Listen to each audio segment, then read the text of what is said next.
గౌరవ సుప్రీంకోర్టు అపరిష్కృతంగా ఉన్న వివాదంలో ఉన్న ఎస్సీ ఎస్టీ వర్గీకరణకు గ్రీన్ సిగ్నల్ ఇచ్చిందని, దీనిపై మరలా పై బెంచి ఉన్నత న్యాయస్థానానికి వెళ్తామని SC ST monitoring vigilance committee మాజీ మెంబర్ బిల్లా చెన్నయ్య అన్నారు. స్థానిక కలెక్టరేట్ వద్ద మీడియా సమావేశంలో పాల్గొని మాట్లాడారు.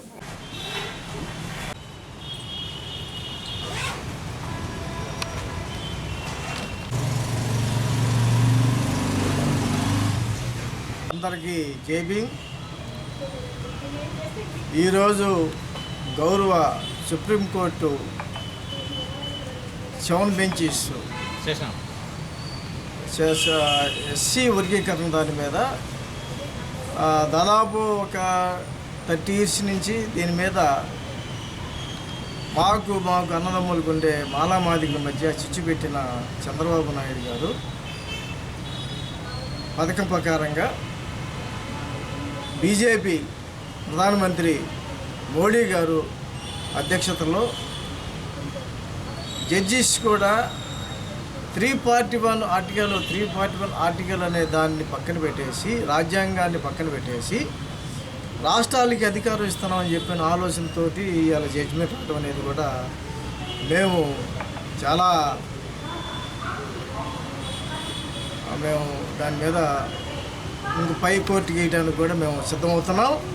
ఎందుకంటే ఎస్సీలకి ఎస్టీలకి 21% రిజర్వేషన్, దాంట్లో ఎవరైనా ఎస్సీలు ముందుకెళ్ళాలని, ఆర్థికంగా ముందుకెళ్ళాలని, ఆర్థికంగా ముందుకెళ్ళాలని చెప్పని ఆ రోజుల్లో బాబాసాహెబ్ అంబేద్కర్ గారు పెట్టిన రిజర్వేషన్ దాన్ని ఇవాళ 341 ఆర్టికల్ను కూడా లెక్క చేయకుండా ఏబీసీలు వర్గీకరణ చేయాలని చెప్పని ప్రధాన న్యాయమూర్తులు జడ్జిమెంట్ ఇవ్వడం అనేది కూడా మేము చాలా బాధపడతా ఉన్నాం.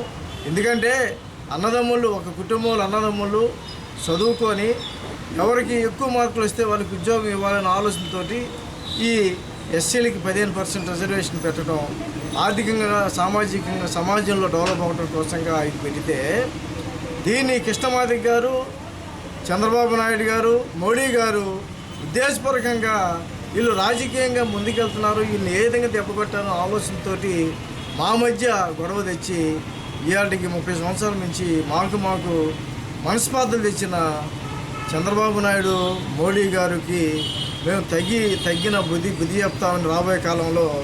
అదేవిధంగా మాల సోదరులందరికీ, మాల నాయకులకి అందరికీ, మాల ఎంప్లాయీస్కి, మాల ఐఏఎస్ ఐపీఎస్ అందరికీ మేము ఒక రిక్వెస్ట్ చేస్తూ ఉన్నాం.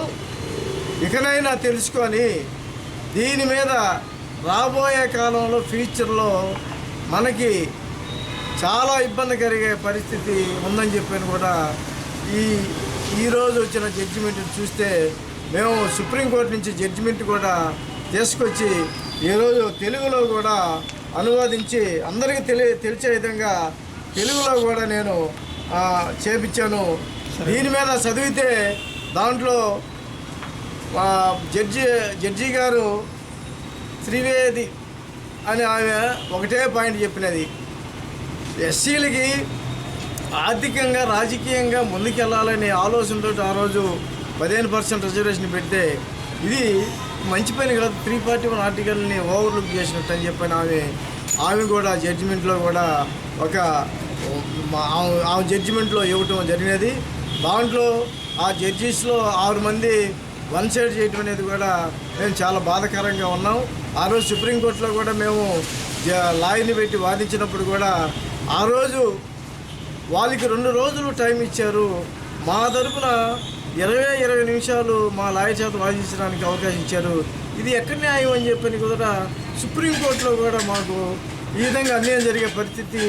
దీని మీద ప్రజల్లో చైతన్యం చేసి గతంలో ఉన్నట్టు టీడీపీ గవర్నమెంట్లో ఏ విధంగా అయితే వర్గీకరణ విషయం మీద భారీ ఎత్తున కార్యక్రమం చేపట్టామో, మళ్ళీ మాకు చంద్రబాబు నాయుడు, మోడీ గారు మళ్ళీ మాకు పని కనిపించి ఉద్యమాలు చేపట్టడానికి మేము ముందుకెళ్తామని చెప్పని చెప్పదలుచుకున్నాం. రెండోది, ఈ రాష్ట్రంలో మాలలు ఎక్కువ, 60 లక్షల పైగా ఉన్నారు, మాదిగలు తక్కువ. నువ్వు ఎట్లా వాళ్ళకి 7% మాకు 6% ఇస్తావు?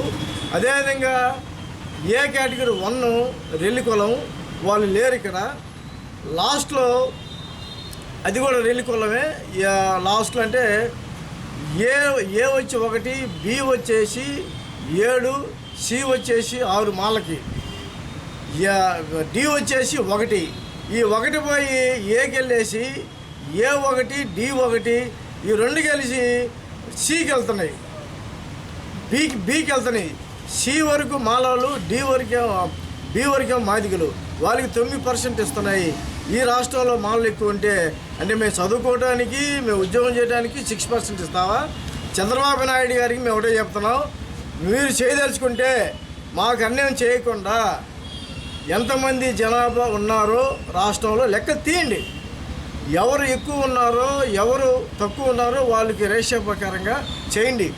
దానికి మేము సంతోషపడతాం. అంతేగాని సుప్రీంకోర్టు ఇచ్చిందని చెప్పని జనాభా తక్కువ ఉన్న వాళ్ళకి ఎక్కువ రిజర్వేషన్ ఇస్తే మాత్రం మేము మరలా సుప్రీంకోర్టులోనే 9 బెంచీకో పై 13 బెంచీకో మేము వెళ్ళి మా న్యాయపరమైన దాన్ని మేము పోరాటం అని చెప్పని ఈ సందర్భంగా చెప్తాం.